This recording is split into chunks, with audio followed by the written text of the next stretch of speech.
కార్మికులు, కర్షకులు అంటే శ్రమపడే ప్రతి వ్యక్తి. ఎండలో అయినా, ఏసీ రూముల్లో అయినా, షెడ్డులో అయినా, కార్పొరేట్ సంస్థల్లో అయినా, రైతు నుండి సాఫ్ట్వేర్ ఇంజనీర్ వరకు అందరూ కామ్రేడ్లే. అలాంటి వారికి మేడే శుభాకాంక్షలు. ఒక చిన్న ఆలోచన. జెండాలను మారుస్తూ రండాలుగా మారుతున్న పుండాకోరు వ్యవస్థల్ని ప్రశ్నించే గొంతుకులున్నాయా? విప్లవం అనే పదాన్ని వినోదంగా మార్చి వికృత క్రీడలు గావిస్తున్న వింత సమాజంలో విగత జీవుల తోడు సాగే అడుగులున్నాయా?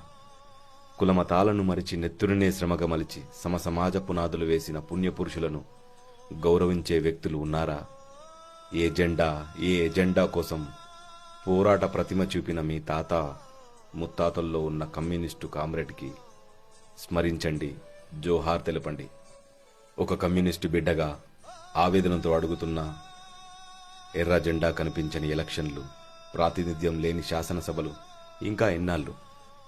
శాసించే స్థాయి నుంచి యాచించే స్థితికి తీసుకునొచ్చి నాయకులుగా ఎన్నికై పాలకుల పంచన చేరుతున్న వారి ప్రవర్తనలో మార్పు ఎప్పుడు?